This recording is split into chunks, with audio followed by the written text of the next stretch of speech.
नमस्कार प्रिय भक्तों, आप सभी का दिन शुभ और मंगलमय हो। आज आप सुनिए पुरुषोत्तम मास की कथा। अध्याय 12। सूत जी बोले, हे मुनि श्रेष्ठ, अब मैं आपको उस कथा का सार सुनाता हूँ जिसमें उस तपस्विनी कन्या के अगले जन्म द्रौपदी के जीवन और पुरुषोत्तम मास के महान प्रभाव का अद्भुत वर्णन है।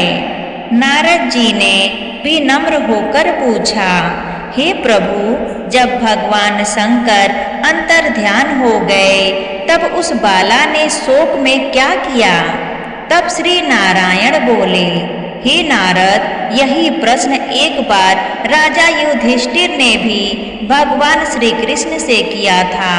अब वही कथा मैं तुम्हें सुनाता हूँ। श्री कृष्ण बोले, हे राजन, शिव जी के चले जाने पर वह कन्या अत्यंत दुखी हो गई। वह भय और शोक से व्याकुल होकर रोने लगी। उसका शरीर तपस्या से पहले ही छिड़ था। अब दुखी की अग्नि ने उसे और भी जला दिया। वह ऐसे प्रतीत होती थी जैसे अग्नि में जली हुई कोई लता है। समय बीतता गया और अंत काल के प्रभाव से वह अपने आश्रम में ही शरीर त्याग कर बैठी। हे राजन, उसी समय यज्ञसेन नामक राजा ने एक महान यज्ञ किया। उस यज्ञ कुंड से एक दिव्य तेजस्विनी कन्या उत्पन्न हुई।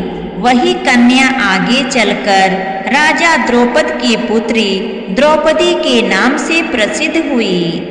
पूर्व जन्म की वही तपस्विनी कन्या अब द्रौपदी के रूप में जन्मी थी। उसका स्वयंवर हुआ जिसमें अर्जुन ने मछली की आंख भेद कर उसे प्राप्त किया, परंतु आगे चलकर उसे अत्यंत कष्टों का सामना करना पड़ा।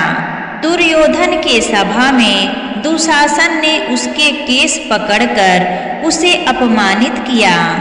उस समय उसने अत्यंत व्याकुल होकर मुझे पुकारा, हे कृष्ण, हे दीनबंधु, अब मेरा कोई नहीं, आप ही मेरे रक्षक हैं। प्रथम पुकार में मैंने उसकी ओर ध्यान नहीं दिया, क्योंकि उसने पूर्व में पुरुषोत्तम मास का अनादर किया था।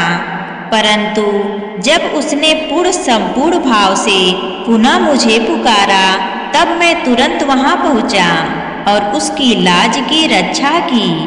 श्री कृष्ण आगे बोले, हे राजन, द्रौपदी मेरी अत्यंत प्रिय भक्त थी, परंतु पुरुषोत्तम मास का अपमान करने के कारण उसे कष्ट सहना पड़ा। जो पुरुषोत्तम मास का तिरस्कार करता है उसका पतन निश्चित है, और जो भक्तों को पीड़ा देता है वह मेरा सबसे बड़ा शत्रु होता है। उसके बाद श्री कृष्ण ने पांडवों को आश्वासन दिया कि वे उनके शत्रुओं का नाश करेंगे और उन्हें पुनः राज्य प्राप्त होगा। उन्होंने कहा, हे पांडवों, तुम पुरुषोत्तम मास का विधि पूर्वक व्रत और पूजन करो, इससे तुम्हारा कल्याण होगा। फिर श्री कृष्ण द्वारिका जाने लगे। पांडव अत्यंत भावुक होकर बोले, हे प्रभु, आप ही हमारे जीवन हैं, हमें कभी मत भूलिए। श्री कृष्ण प्रेम पूर्वक उन्हें समझाकर द्वारिका लौट गए। उनके जाने के बाद पांडवों ने तीर्थों में भ्रमण किया और पुरुषोत्तम मास आने पर विधि पूर्वक व्रत किया। 14 वर्षों के पश्चात श्री कृष्ण की कृपा से उन्होंने अपना राज्य पुनः प्राप्त किया।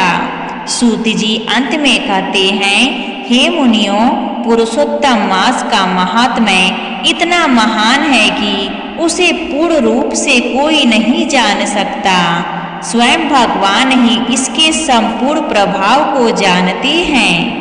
जो मनुष्य श्रद्धा और नियम पूर्वक इस मास का पालन करता है वही वास्तव में धन्य और पूजनीय होता है।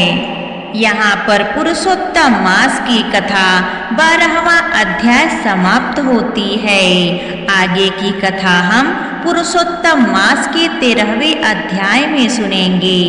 अगर आपको यह कथा अच्छी लगी हो तो कमेंट करके जरूर बताइए और हमारे चैनल आरबी नई कहानियाँ को सब्सक्राइब करना ना भूलिए।